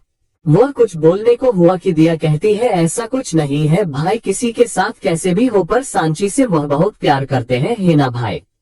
अभय उसे प्यार से देखता है और उसे कुछ बताने को हुआ कि फिर प्रिया बोल उठी, अच्छा जी, पहले तो सिर्फ दिप भाई और हर्षद भाई, सॉरी हर्षद जीजू की ही टीम थी, अब तुम भी इनकी टीम में शामिल हो गई। उसकी बात सुन काव्या भी कहती है, अरे तू ये क्या बोल रही है, अब ये हमारी बहन थोड़ी ना है, अब तो ये हर्षद भाई की, सॉरी हर्षद जीजाजी की वाइफ है, क्यों दिया दी। इन्हीं सारी बातों पर सब बहस करने लग जाते हैं। बेचारा अभय, उसे तो कोई बोलने ही नहीं दे रहा था। जहां पराक्रम में उसके एक इशारे पर सब लोग डरते थे, आज उसे कोई कुछ बोलने ही नहीं दे रहा था। वह अपना सिर पकड़कर सोफे पर बैठ जाता है। सांची उसे ऐसे देख उसी के पास बैठती है और धीरे से उसके कान में कहती है, क्या आपके घर में सब ऐसे ही रहते हैं। अभय अपना सिर उठाकर उन सब की तरफ देखते हुए बस हम कहता है। सांची भी बैठकर उन सब को देखने लगती है। सब एक दूसरे से ही लड़ने में पड़े थे कि तभी हर्षद की नजर अभय और सांची पर पड़ी है, जो सोफे पर बैठे उन्हें ही देख रहे थे। रुको रुको रुको, हर्षद उन सब को रोकते हुए कहता है, जिसके लिए हम कब से लड़ रहे हैं वह तो सोफे पर बैठा आराम से तमाशा देख रहा है। उसकी बात सुन सभी अभय की तरफ देखते हैं, जो सोफे पर बैठा उन्हें ही देख रहा था। दिया उससे कहती है, भाई ये सही नहीं है, यहाँ हम आपके लिए लड़ रहे हैं और आप चुपचाप बैठे हैं। अभय उसकी बात सुन खड़ा होता है। उसके पीछे सांची भी खड़े होने लगती है कि अभय उससे बैठे रहने का इशारा करता है। सांची वापस बैठ जाती है। अभय उन सब की तरफ देखकर कहता है, हो गया, बोल लिया सब ने, अब मैं कुछ बोल सकता हूँ।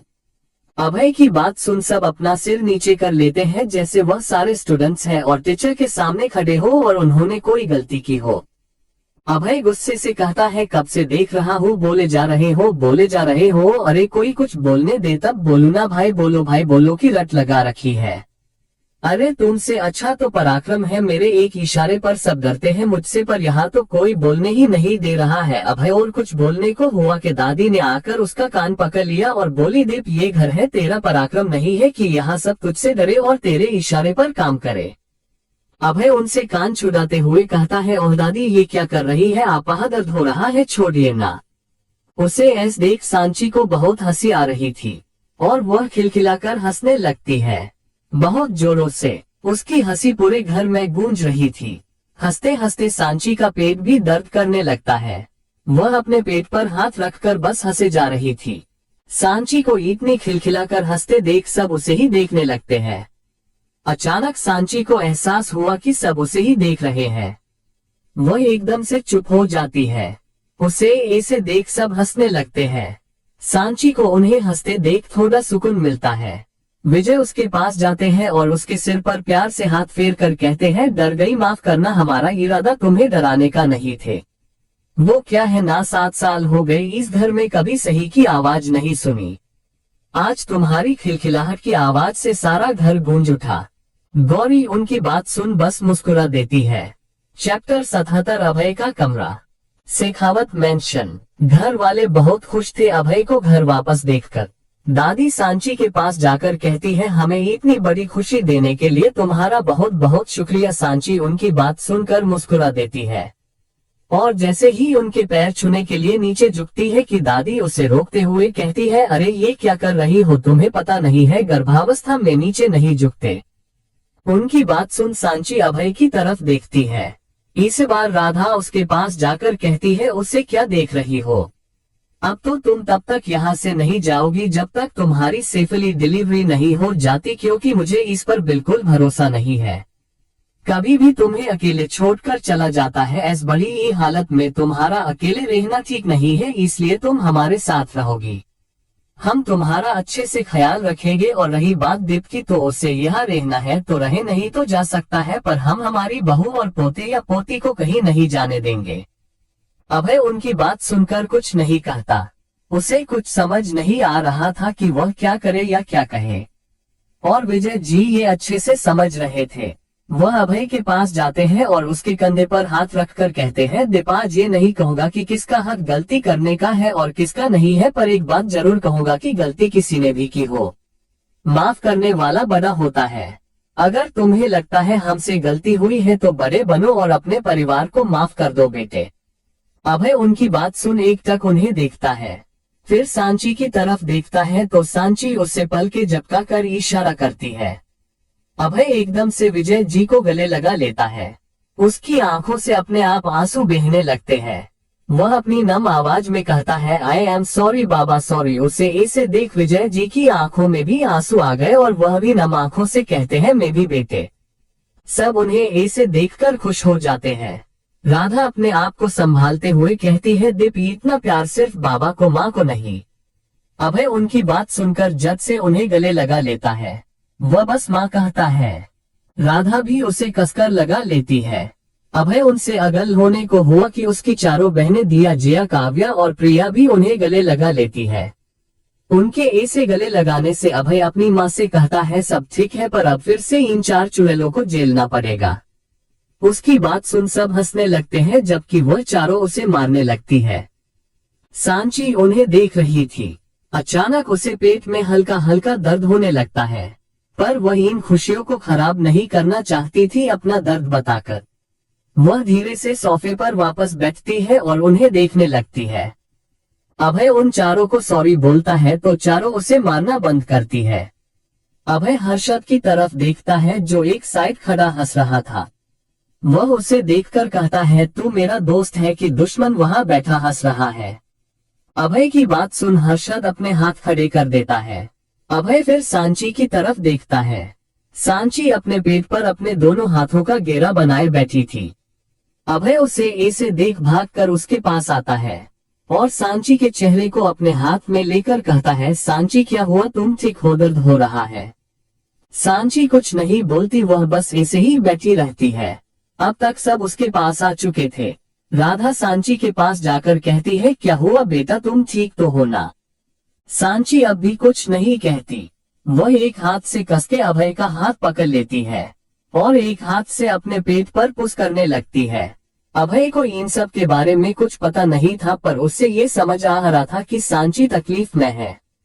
राधा उसे ऐसे देख कहती है, सांची बेटा ऐसे पुश मत करो। अभय तुम सांची को अपने कमरे में ले चलो और विनोद तुम डॉक्टर को फोन करो।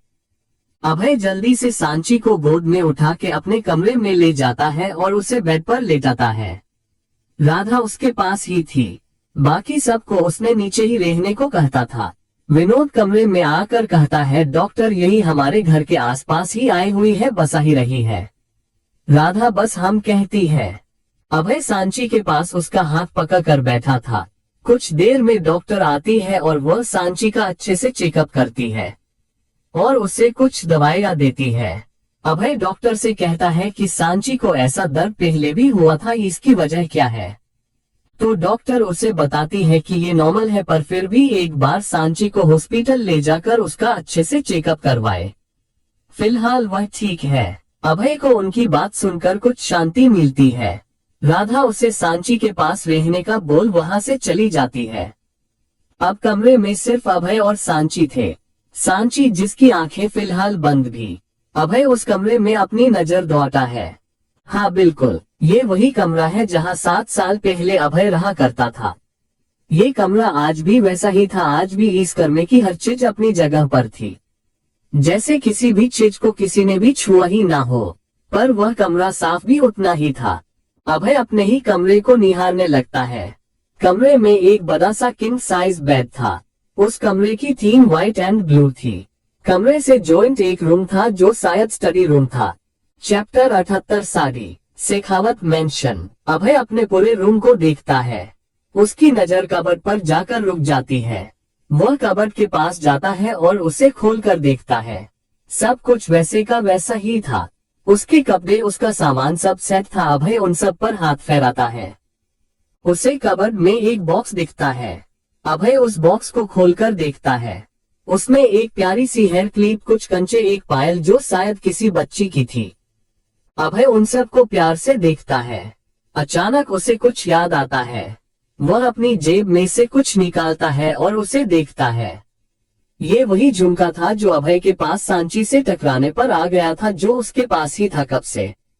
ये सांची का था। अभय उस झुमके को उसी बॉक्स में रख देता है और उस बॉक्स को वापस बंद करके रखता है। अभय वहां कुछ ढूंढने लगता है।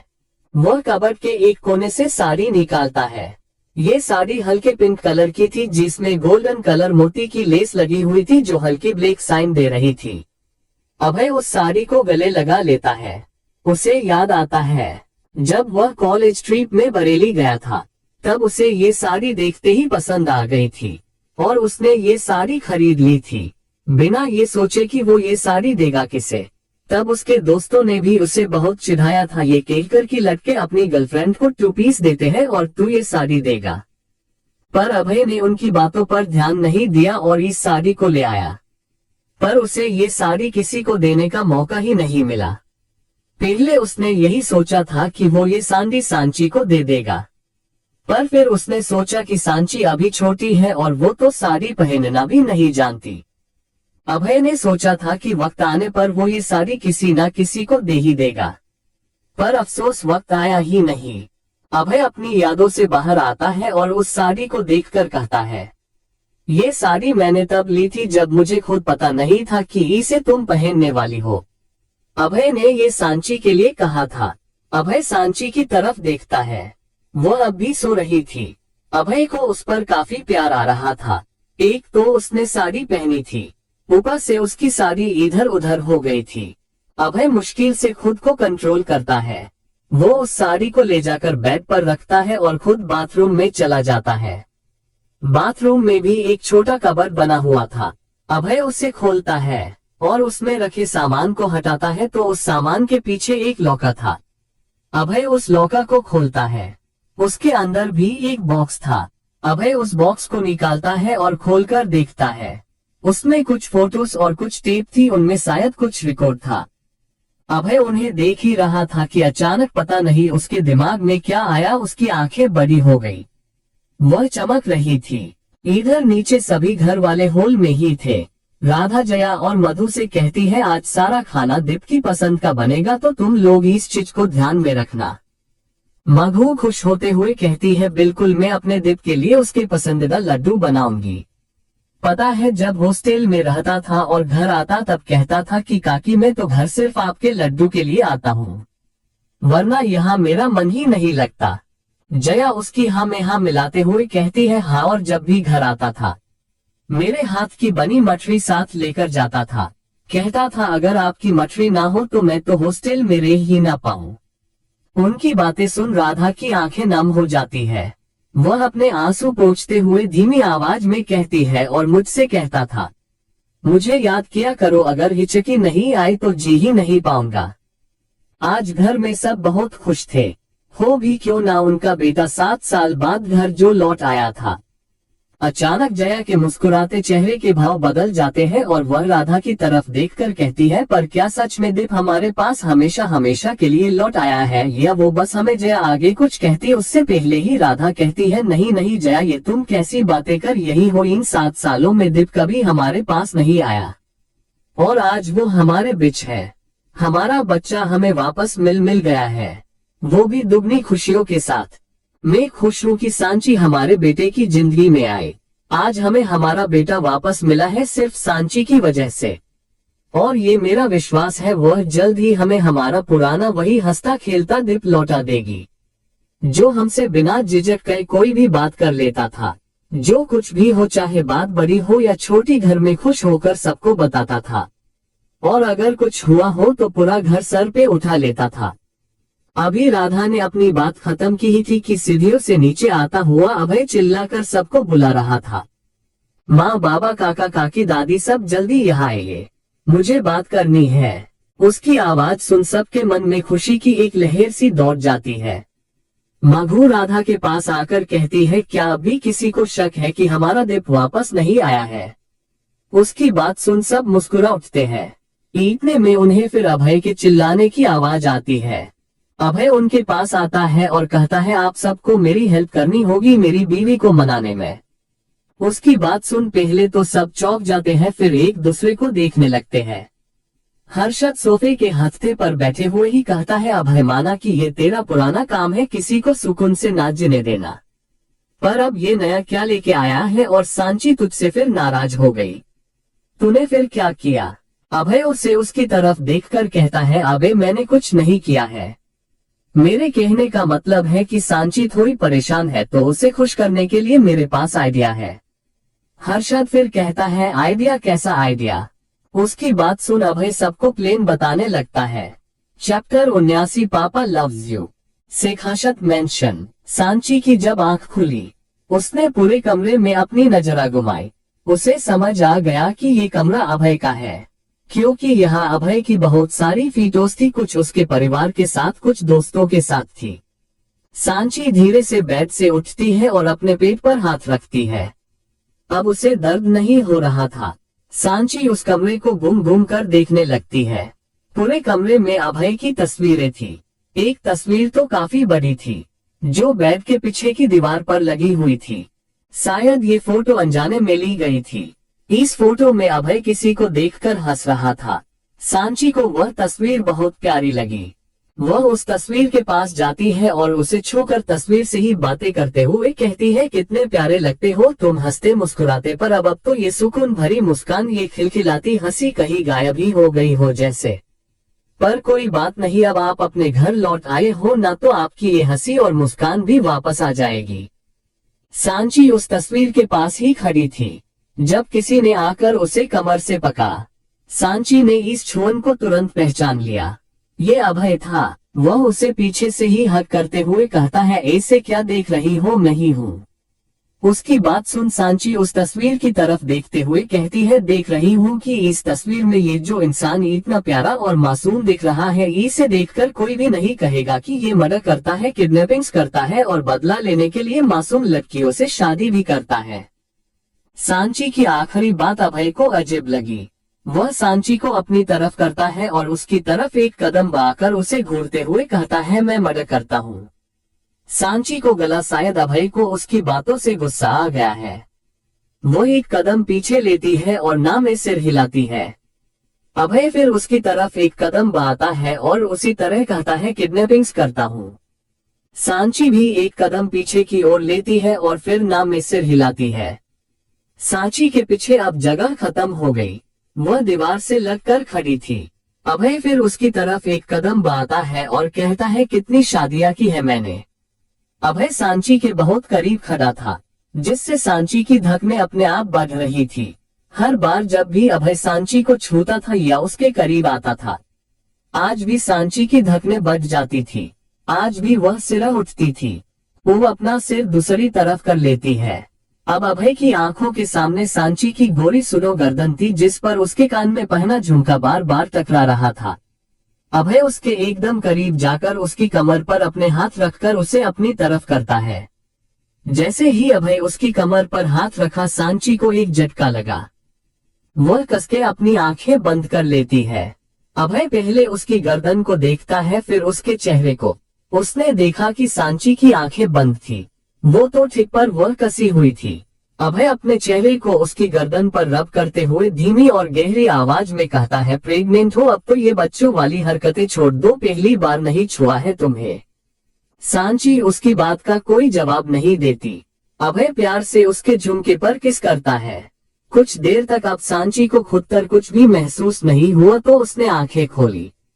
जैसे ही उसने आंखें खोली, अभय ने उसके पेट पर किस किया। सांची ने देखा तो अभय अपने घुटनों के बल उसके सामने बैठा था और उसके पेट को चूम रहा था। अभय सांची की टमी के पास अपना कान ले जाकर कुछ सुनने की कोशिश करता है, फिर थोड़ा हर कर कहता है, हेलो बेबी, आप जो भी हो, चाहे गर्ल हो चाहे बॉय, को बस एक बात याद रखना, पापा लव्स यू। पापा को पता है आप अभी पापा को नहीं सुन सकते, पर आप पापा को हमेशा अपने आसपास महसूस करोगे, ये प्रॉमिस है पापा का, पापा आपको हमेशा प्रोटेक्ट करेंगे हम।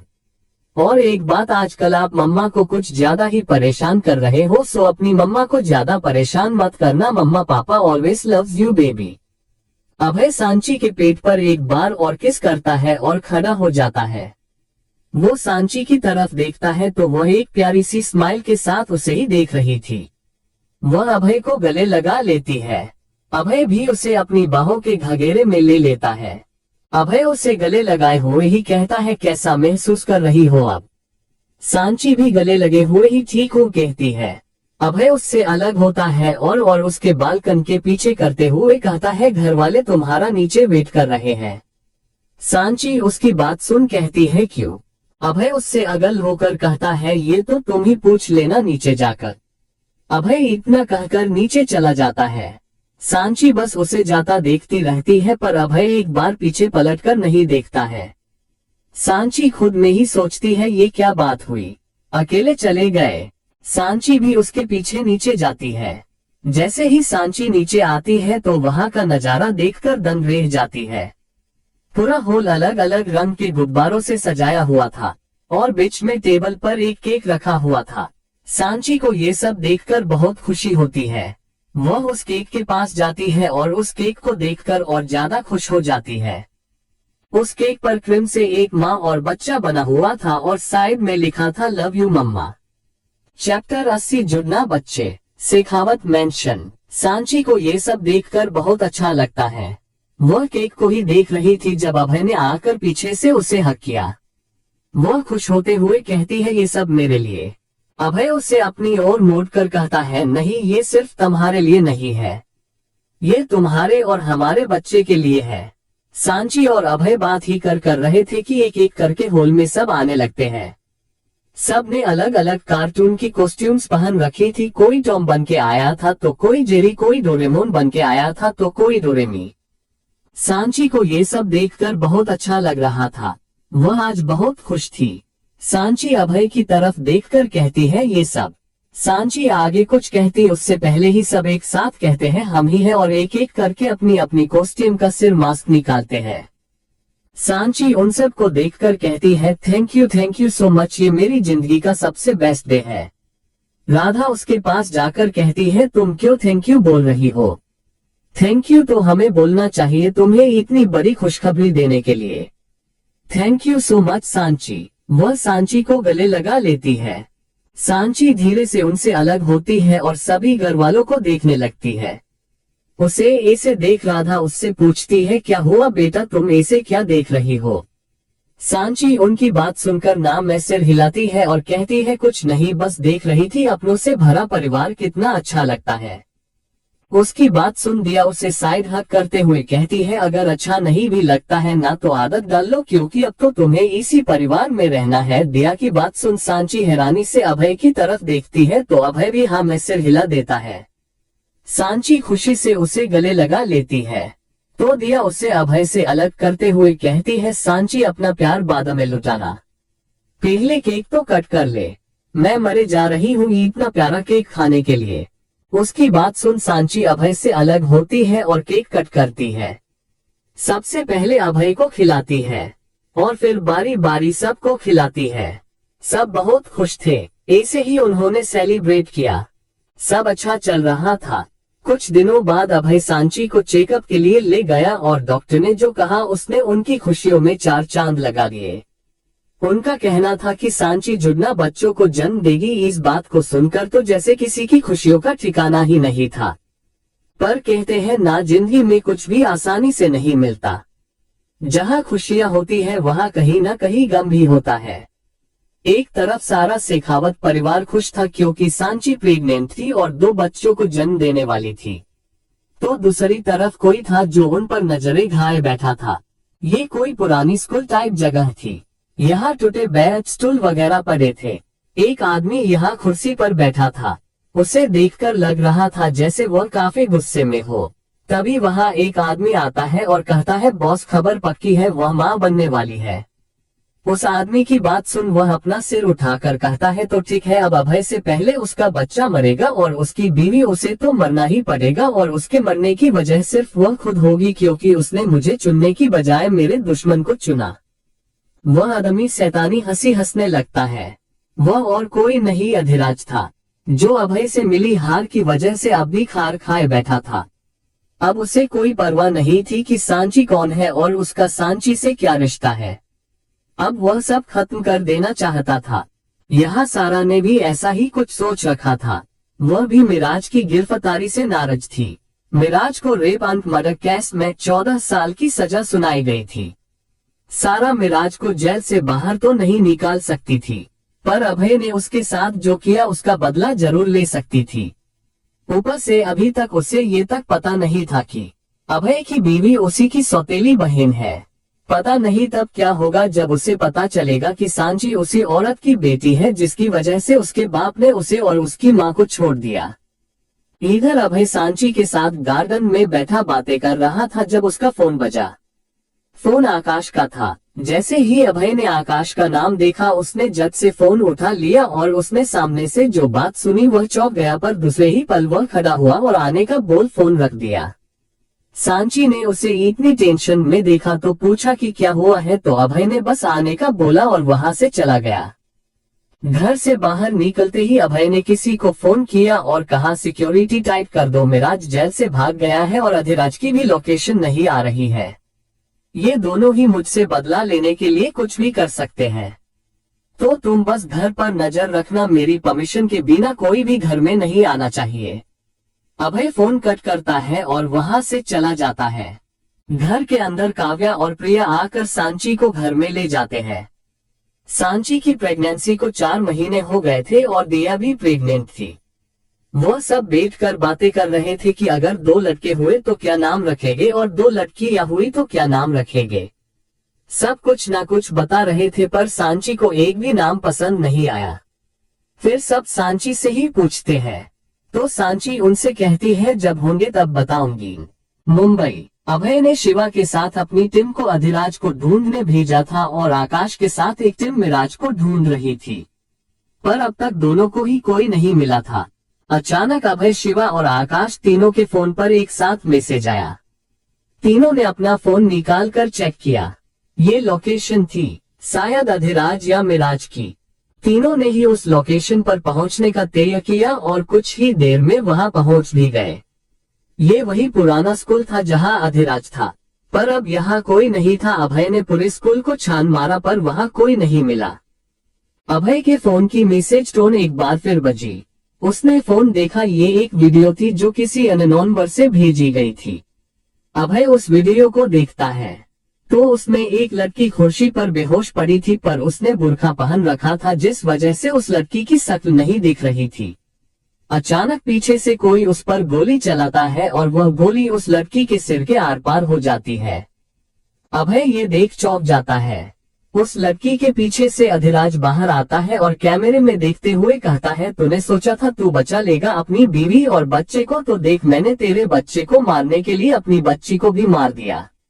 अधिराज उस लड़की के सिर पर हाथ फेरते हुए कहता है, माफ करना मेरी बच्ची, पर अगर मैंने तेरी शक्ल देखी तो मैं कमजोर पड़ जाऊंगा और अभी मुझे कमजोर नहीं पड़ना है। अभी तो तेरे बच्चे के बाप को भी मारना है। अधिराज के इतना कहते ही वीडियो खत्म हो जाती है। अभय वही जमसा गया था। शिवा उसके पीछे ही खड़ा था। उसने भी ये वीडियो देखी। उसकी आंखों से आंसू निकल आए। वह अभय को कुछ कहने को हुआ कि अभय का फोन फिर बजा। अभय ने फोन उठाया। पता नहीं सामने कौन था, पर जो कोई भी था अभय उसकी बातें सुन मुस्कुराने लगता है और मुस्कुरा कर कहता है, तुम्हें जो अच्छे लगेंगे हम वही रखेंगे, फिलहाल तुम फोन रखो और मुझे फोन मत करना, मैं बिजी हूँ। ओके। अभय फोन अपनी जेब में रख लेता है। शिवा उसे ऐसे देख हैरान था। वह कुछ कहने को हुआ कि अभय ने फिर कहा, अधिराज की असली लोकेशन मिल गई है, चलो। शिवा को कुछ समझ नहीं आ रहा था कि हुआ क्या है। अभी अभी अभय को खबर मिली है कि उसकी बीवी और बच्चा नहीं रहे और वह नॉर्मल है। कैसे अभय और आकाश की टीम बाहर निकल चुकी थी। शिवा भी बाहर आ जाता है। नेक्स्ट लोकेशन एक बंद पड़े रेलवे स्टेशन की थी। अभय ने सबको वहां अलग अलग और अलग वक्त पर आने के लिए कहा और उसी तरह अपने प्लेन को एग्जीक्यूट भी किया। अभय के साथ खासे लोग थे, 4 शिवा के टीम मेंबर्स। अभय को मिलाकर हर्षद इस वक्त उनके साथ नहीं था और आकाश की टीम में भी 7 लोग थे। सबको अच्छी ट्रेनिंग मिली थी। वह 11 लोग काफी थे 111 को हराने के लिए। सब ने स्टेशन को हर जगह से घेर लिया और एक एक कर सबको शूट करने लगे। ये एक शूट आउट जैसा ही था। सामने सारे गुंडे ही थे तो किसी को फिक्र नहीं थी अगर कोई मर भी जाए तो। दोनों तरफ से धाधड़ गोलियां चल रही थी। पुलिस को भी इन्फॉर्म कर दिया गया था, वह भी वहां पहुंच गई थी। अब अधिराज के पास सरेंडर करने के अलावा कोई तरीका नहीं था। उसके साथ